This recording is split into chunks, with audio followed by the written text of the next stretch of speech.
Urea ನಿಮ್ಮ ಭೌತಿಕ ಅಸ್ತಿತ್ವದ ಆಧಾರ. ಅದರಿಂದ ಯೋಗ ಸಂಸ್ಕೃತಿಯಲ್ಲಿ ಅದನ್ನು ವೀರ್ಯ ಅಂತ ಕರೆಯಲಾಗತ್ತೆ. ವೀರ್ಯವನ್ನು ವಜ್ರ ಅಂತ ಪರಿಗಣಿಸಲಾಗತ್ತೆ. ಅಂದರೆ ಅದು ಅತ್ಯಂತ ಶಕ್ತಿಯುತ ವಿಷಯಗಳಲ್ಲೊಂದು. ಅದನ್ನು ಹೇಗೆ ಬಳಸಬೇಕು ಅಂತ ನಿಮಗೆ ಗೊತ್ತಿದ್ರೆ. ಕೇವಲ ವೀರ್ಯ ಮಾತ್ರ ಅಲ್ಲ, ಈ ದೇಹದಲ್ಲಿನ ಎಲ್ಲವನ್ನೂ ಕೂಡ ಪರಿವರ್ತಿಸಬಹುದು.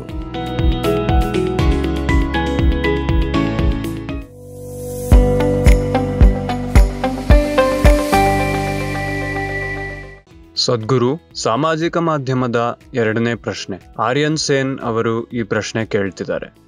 ದೈಹಿಕ, ಮಾನಸಿಕ ಮತ್ತು ಆಧ್ಯಾತ್ಮಿಕ ಶ್ರೇಯಸ್ಸಿಗಾಗಿ ಮನುಷ್ಯನ ವೀರ್ಯ ಎಷ್ಟು ಮುಖ್ಯ?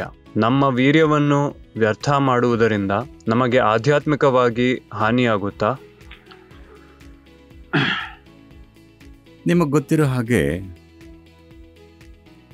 ವೀರ್ಯ ನಿಮ್ಮ ಭೌತಿಕ ಅಸ್ತಿತ್ವದ ತಳಹದಿ. ನೀವು ಗಂಡಸಾಗಿರಲಿ ಅಥವಾ ಹೆಂಗಸಾಗಿರಲಿ, ನೀವು ಹುಟ್ಟಿರೋದು ಅದು ನಿಮ್ಮ ಅರ್ಧದಷ್ಟು ಅಂಶ ಆಗಿರೋದ್ರಿಂದ. ಹೌದಾ? ನಮಗೆ ಚರ್ಮ ಇದೆ, ಎಪಿಥೇಲಿಯಲ್ ಕೋಶಗಳಿವೆ, ಕೂದಲಿದೆ, ದೇಹದ ಅನೇಕ ಅಂಶಗಳಿವೆ, ಹೃದಯ, ಲಿವರ್, ಕಿಡ್ನಿ ಇತ್ಯಾದಿ. ಈ ಎಲ್ಲ ಕೋಶಗಳು ತಮ್ಮದೇ ಒಂದು ನಿರ್ದಿಷ್ಟ ಶಕ್ತಿಯನ್ನು ಹೊಂದಿವೆ. ಆದರೆ ವೀರ್ಯಕ್ಕೆ ಅಸಾಧಾರಣ ಮಟ್ಟದ ಶಕ್ತಿ ಇದೆ. ಅದು ಹೊಸ ಜೀವವನ್ನೇ ಸೃಷ್ಟಿಸಬಹುದು. ಇವತ್ತು ನೀವು ಚರ್ಮದ ಕೋಶ ತಗೊಂಡು ಪ್ರಯೋಗಾಲಯದಲ್ಲಿ ಏನೇನೋ ಮಾಡಿ ನಿಮ್ಮನ್ನು ಕ್ಲೋನ್ ಮಾಡಬಹುದೇನೋ. ಹಾಗಾಗಿ ಸಂಭಾವ್ಯತೆ ಇಲ್ಲೂ ಇದೆ. ಆದರೆ ಅದು ನೀವು ವೀರ್ಯ ಅಂತ ಕರೀತಿರೋ ಕೋಶದಲ್ಲಿರೋಷ್ಟು ಪ್ರಖರವಾಗಿಲ್ಲ.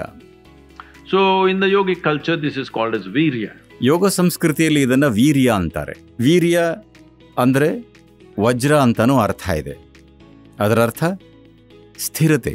ವಜ್ರ ಅತ್ಯಂತ ಕಠಿಣ ವಸ್ತು. ಹಾಗಾಗಿ ಮಾನವ ದೇಹದಲ್ಲಿ ವೀರ್ಯವನ್ನು ವಜ್ರ ಅಂತ ಪರಿಗಣಿಸಲಾಗುತ್ತೆ.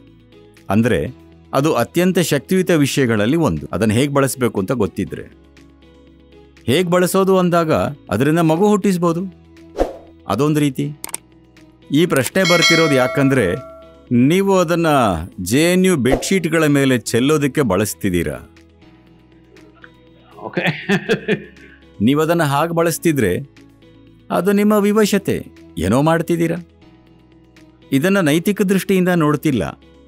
ಅದಲ್ಲ ವಿಷಯ. ವಿಷಯ ನಿಮ್ಮ ವಿವಶತೆ ಯಾವ ಮಟ್ಟದಲ್ಲಿದೆ ಅನ್ನೋದು. ಆದರೆ ದೇಹದಲ್ಲಿರೋ ಎಲ್ಲವನ್ನೂ ವಿಭಿನ್ನ ಮಟ್ಟದಲ್ಲಿ ಕೆಲಸ ಮಾಡೋ ತರಹ ಪರಿವರ್ತಿಸಬಹುದಾ? ನಿಸ್ಸಂಶಯವಾಗಿ. ಕೇವಲ ವೀರ್ಯ ಮಾತ್ರ ಅಲ್ಲ, ದೇಹದಲ್ಲಿನ ಎಲ್ಲವನ್ನೂ ಪರಿವರ್ತಿಸಬಹುದು.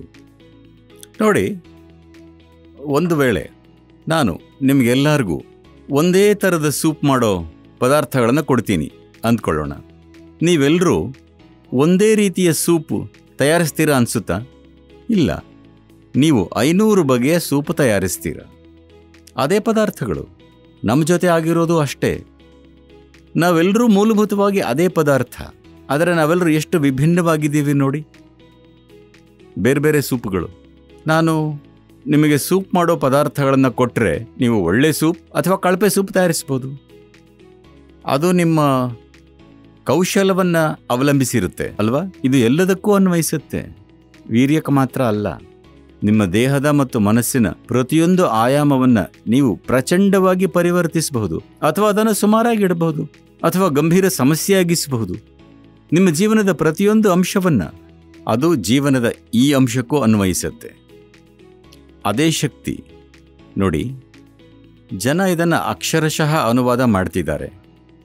ಆದರೆ ನಿಮಗೆ ಚರ್ಮದ ಕೋಶಗಳನ್ನು ತಯಾರಿಸಬೇಕಿದ್ರೆ ದೇಹ ಎಷ್ಟು ಶಕ್ತಿ ವ್ಯಯ ಮಾಡುತ್ತೆ, ಮತ್ತು ವೀರ್ಯಕೋಶವನ್ನು ತಯಾರಿಸಬೇಕಿದ್ರೆ ದೇಹ ಎಷ್ಟು ಶಕ್ತಿ ವ್ಯಯ ಮಾಡುತ್ತೆ ಅನ್ನೋದರಲ್ಲಿ ತುಂಬ ವ್ಯತ್ಯಾಸ ಇರುತ್ತೆ. ಇದನ್ನು ವೈಜ್ಞಾನಿಕವಾಗಿ ತೋರಿಸಬಹುದು. ನೀವು ಅದರಲ್ಲಿ ಅಷ್ಟೊಂದು ಶಕ್ತಿಯನ್ನು ಹೂಡ್ತಿರ್ಬೇಕಾದ್ರೆ ನಿಸ್ಸಂಶಯವಾಗಿ ಅದಕ್ಕೆ ಸಾಮರ್ಥ್ಯ ಇರುತ್ತೆ, ನೀವು ಪರಿಶೋಧಿಸಿದ್ರೆ. ಆದರೆ ಪರಿಶೋಧಿಸೋದಕ್ಕೆ ನೀವು ಸಮರ್ಥರ? ನಿಮಗೆ ಆ ಸಾಮರ್ಥ್ಯ ಇದೆಯಾ? ಅದಕ್ಕೆ ಬೇಕಿರೋ ಸಾಧನೆ ಮತ್ತು ಮಾರ್ಗದರ್ಶನ ಇದೆಯಾ? ಅದೇ ದೊಡ್ಡ ಪ್ರಶ್ನೆ. ಲೇಟೆಸ್ಟ್ ಹಾಗೂ ಇಂಟ್ರೆಸ್ಟಿಂಗ್ ಸುದ್ದಿಗಳಿಗಾಗಿ ಬಾಸ್ ಟಿವಿ ಕನ್ನಡ ಚಾನೆಲ್ನ ಸಬ್ಸ್ಕ್ರೈಬ್ ಮಾಡಿ. ಹಾಗೆಯೇ ಬೆಲ್ ಐಕಾನ್ ಪ್ರೆಸ್ ಮಾಡಿ. ಇದರ ಜೊತೆಗೆ ಫೇಸ್ಬುಕ್, ಇನ್ಸ್ಟಾಗ್ರಾಮ್, ಎಕ್ಸ್ನಲ್ಲೂ ಮಿಸ್ ಮಾಡದೆ ಫಾಲೋ ಮಾಡಿ.